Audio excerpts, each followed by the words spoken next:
question. Yes, ma'am. Jean had a question. Oh, Janet, go ahead. Oh, yeah, sorry. Then I will come to you, Pastor. I don't know how much time we have. This could be a week-long seminar. where Yeah. We can come back We have to always. invite you to come to our church. Sure. I mean, after the program, we can exchange information, and more than welcome, we can come to your church and any other place of worship. Yes, sir. where did the idea that many of us have heard of the necessity to kill the infidels, the non-believers, how did that develop? Where did that idea come from? How did that develop over, because it's been around for a long time? Infidels and what does Islam say about killing the infidels, right? I would say with all honesty, it came from Europe and from the holy wars of that time, and especially from the Crusades. That's where the idea came from. There is no concept in Islam of killing the infidels. Just because someone is of a different faith, killing them have no place in Islam. Because the Quran says, as I mentioned, there is no force in Islam for anyone to convert to Islam, number one. Number two, Quran says many times about the unity of humanity, not just the unity of the Muslims.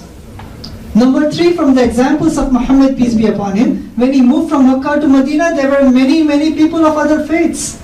He accommodated them, he gave them autonomy, he protected them, he gave them identity. If the Quran or Islam would have told him to kill infidels, there would not have been any infidels in the time of Muhammad, peace be upon him. Right? Think about it. Muslims were ruling Spain for 750 years. If they followed that kill the infidels, there would not be a single Jew, Christian living up there. But when Muslims, when they were living by the Sharia in Spain, the Jewish people, they were accommodated. In fact, the golden age of Judaism was under the Muslim Spain. So killing of infidels has no place in Islam. Actually, Islam is opposing to that idea. Islam is against that idea. Saving one innocent person is like saving all of humanity.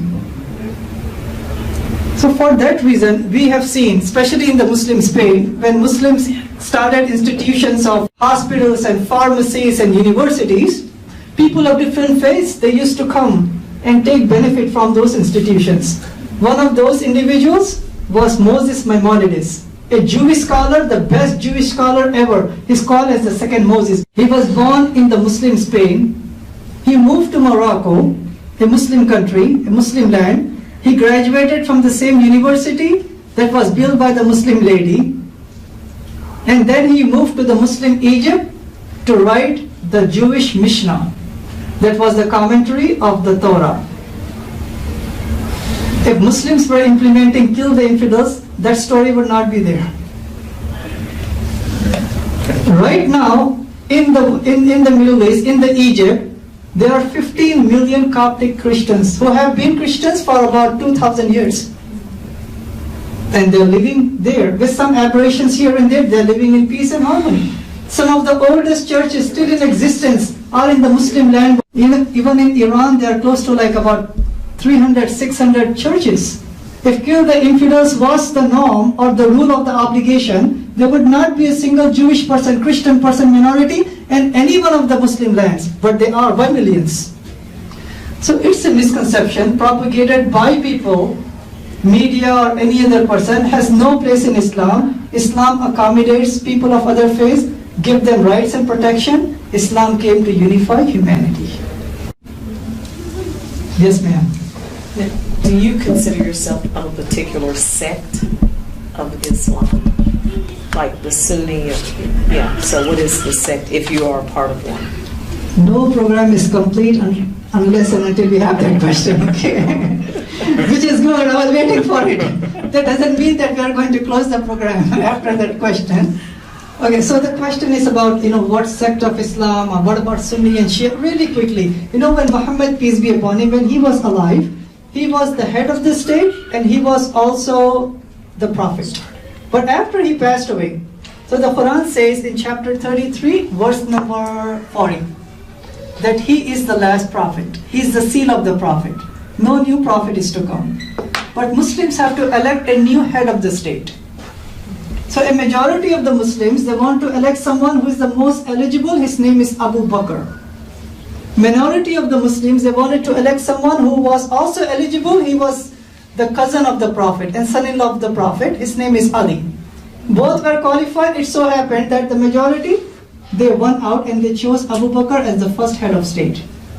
So some people, they started to label the majority as the Sunni, means following the Sunnah or the path of the Prophet, or the Shia as a party of Ali, right? But the label of the Sunni and the Shia, you'll be surprised to find out that label is not given to the followers of Islam. The only label that God gave in the Quran to the follower of Islam in chapter 22, verse number 78, is the label of Muslim. The Quran says in that chapter in the words, but both before and in this, you are called as Muslims.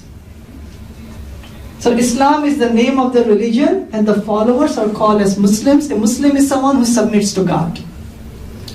So if you ask me the question, Sabeel, what sect are you? Sunni, Shia, Wahhabi, whatever, I say that I am a Muslim, right? That's the label God gave it to me. But the different groups in Islam, they're not analogous to the different groups in Christianity, Pastor. For example, I have studied some comparative religion, right? I have 300 Bibles in my collection, right? And I say that my wife is not happy about all the collection. They occupy so much space. So the concept of God in Islam is universally exactly the same of all the groups in Islam. Means we say that God is one in one. He is the alone we should worship. He's not three persons. He's not Trinity. He's one in one. But when you look at the Christian different sects, they have different concepts of God. Like for example, the Jehovah's Witnesses, they don't believe in Trinity. Or the Unitarians, they take Jesus only as a prophet. But Catholics and Protestants, they take the concept of God as Trinity. But Islam is universally unified with the one concept of God.